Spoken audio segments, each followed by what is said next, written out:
Ada 7 ramalan Presiden Soekarno tentang kebangkitan Nusantara atau kembalinya Indonesia menuju kejayaan yang selama ini sangat ditakuti oleh negara-negara asing dan elit global, dan itu semakin terbukti tanda-tandanya. Assalamualaikum warahmatullahi wabarakatuh. Salam sejahtera, salam rahayu untuk panjenengan semua. Sedulur, Presiden Soekarno adalah salah satu tokoh pahlawan besar kemerdekaan bangsa yang hingga saat ini sangat dihormati oleh bangsa Indonesia karena jasa-jasanya. Bukan hanya jasa bagi Indonesia saja, tetapi juga jasanya pun sangat diakui oleh negara-negara lain karena menjadi tokoh penting adanya gerakan non-blok demi melawan bentuk penjajahan atau kolonialisme maupun bentuk-bentuk imperialisme dari negara-negara seperti Belanda, Inggris maupun Amerika. Dan Presiden Soekarno adalah salah satu sosok satrio dari 7 karakter satria yang sudah diramalkan oleh Raden Ronggowarsito dalam serat Kala Tidak Piningitnya yang akan gilir gumanti atau silih berganti memimpin bumi Nusantara. Yang diantaranya adalah pertama, yaitu Satrio Kinunjoro Murwo Kuncoro, kedua Satrio Muktiwibowo Kesandung Kesampar, ketiga Satrio Jinumput Sumelo Atur, keempat Satrio Lelono Topo Ngerame, kelima Satrio Piningit Hamung Tuwuh, yang keenam yaitu Satrio Boyong Pambukaning Gapuro, dan yang ketujuh adalah Satrio Pinandito Sinisihan Wahyu. Dan Presiden Soekarno adalah sosok satrio pertama yang diramalkan dalam serat Kala Tidak Piningit yang akan memimpin Indonesia, yaitu Satrio Kinunjoro Murwo Kuncoro, yang artinya pemimpin yang akrab dengan penjara. Itu adalah Kinunjoro yang akan membebaskan bangsanya dari belenggu keterpenjaraan dan akan kemudian menjadi tokoh pemimpin yang sangat tersohor, dikenal dan disegani dunia, yang disebut Murwo Kuncoro. Dan itu sangat sesuai sekali dengan sosok Presiden Soekarno. Dan satu hal lagi yang sangat penting untuk diketahui oleh bangsa Indonesia dari Presiden Soekarno, yang itu menjadi catatan penting yang selama ini membuat khawatir oleh para elit global dan para pemimpin-pemimpin negara besar seperti Belanda, Inggris, dan Amerika sejak era penjajahan, adalah ramalannya tentang kebangkitan kembali bumi Nusantara atau bangsa Indonesia menuju kejayaannya. Karena bagi para elit global, jika Indonesia bangkit dan berjaya lagi seperti di era Majapahit, maka Indonesia akan punya pengaruh besar bagi negara-negara di dunia. Mengingat Indonesia itu adalah bangsa yang sangat kaya sumber daya alam, dan itu sangat mengancam pengaruh imperialisme atau penguasaan secara politik maupun ekonomi dari negara elit global. Nah, ada 7 ramalan Presiden Soekarno tentang kebangkitan Nusantara atau kembalinya Indonesia menuju kejayaan yang selama ini sangat ditakuti oleh negara-negara asing dan elit global, dan itu semakin terbukti tanda-tandanya. Sebelum membahas satu persatu, monggo silakan tulis komen apapun hajat dan doa panjenengan semua. Bagi sedulur yang muslim, marilah sempatkan tulis komen sholawat agar hajat dan doa kita semua terkabul. Nah, ramalan yang pertama, Indonesia itu sudah diramalkan Presiden Soekarno akan memasuki masa kejayaan, menjadi bangsa yang sangat kuat, rakyatnya makmur dan sejahtera. Tetapi itu ketika berani melawan pengaruh imperialisme atau pengaruh penjajahan secara ekonomi dan politik dari negara asing dengan cara benar-benar menguasai dan mengelola sendiri kekayaan sumber daya alamnya, entah dari hasil tambang buminya dan lain-lain. Dan itu sudah terbukti tandanya dengan adanya upaya pengambil alihan pemerintah melalui Presiden Jokowi, seperti contoh dengan merebut kembali tambang Freeport dan lain-lain yang sebelumnya dikuasai oleh asing.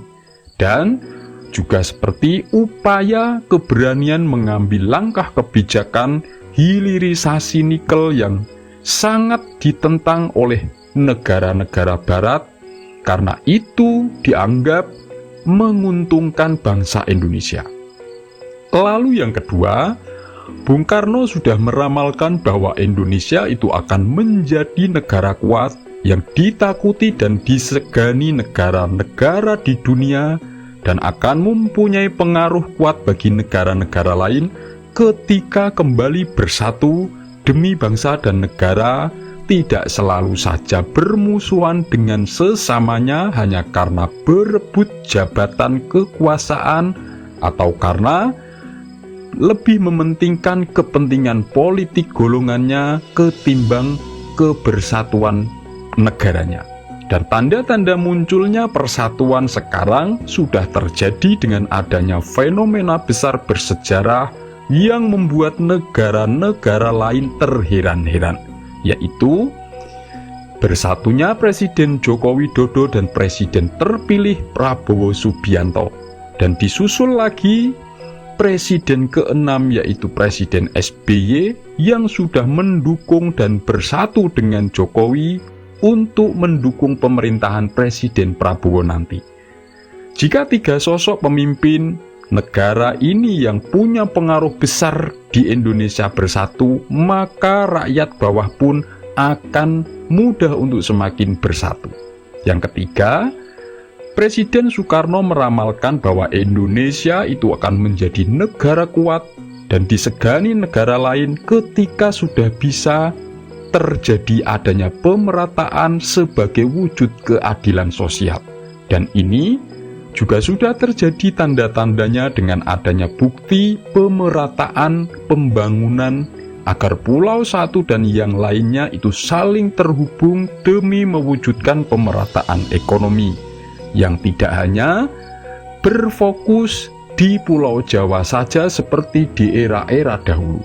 Dan itu diperkuat lagi dengan pindahnya IKN ke titik tengah Indonesia sebagai simbol pemerataan dan pemersatu wilayah-wilayah sekaligus simbol perubahan baru. Yang keempat, Indonesia sudah diramalkan Bung Karno bahwa akan bangkit menjadi negara maju yang sangat disegani oleh bangsa lain ketika berkepribadian dalam kebudayaan yang diwariskan oleh para leluhurnya. Artinya, Indonesia tidak lagi hanya ikut-ikutan dan membanggakan budaya asing, tetapi malah melupakan budaya luhur, warisan nenek moyang atau leluhurnya sendiri. Itulah makanya mengapa Bung Karno itu pernah berpesan, jika beragama Islam itu tidak harus menjadi orang Arab, yang artinya tidak ikut-ikutan dengan budaya dari negara Arab. Jika beragama Hindu tidaklah harus menjadi orang India dan lain-lain.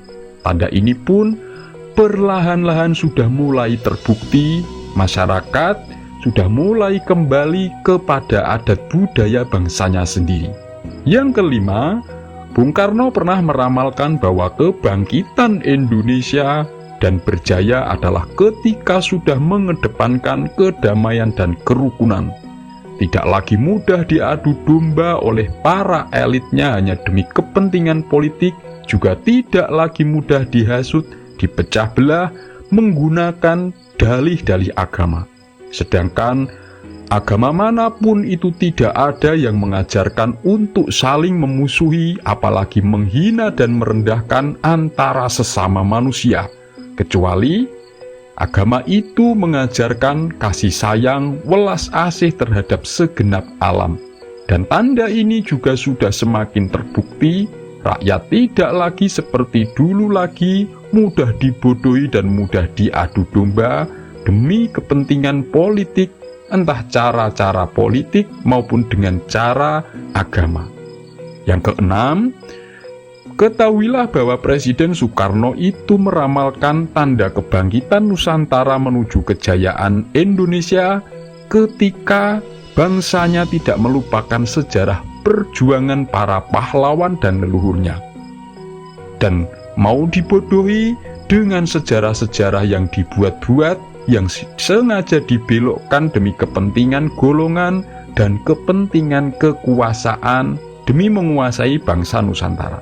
Dan tanda ini sudah terjadi dengan terkuaknya kedok-kedok para orang-orang yang sudah sengaja membelokkan sejarah di bumi Indonesia. Yang ketujuh, Presiden Soekarno itu sudah meramalkan tanda bahwa Indonesia ini akan bangkit dan berjaya ketika sudah berdaulat pangan, yaitu tidak lagi bergantung dengan negara lain. Dan tanda-tanda ini mulai mengarah ke situ. Itu adalah dengan adanya upaya pemerintah untuk kembali fokus mewujudkan ketahanan pangan melalui cara memajukan sektor pertanian agar kebutuhan pangan melimpah sehingga tidak bergantung lagi dari negara lain. Semoga ini bermanfaat. Wassalamualaikum warahmatullahi wabarakatuh.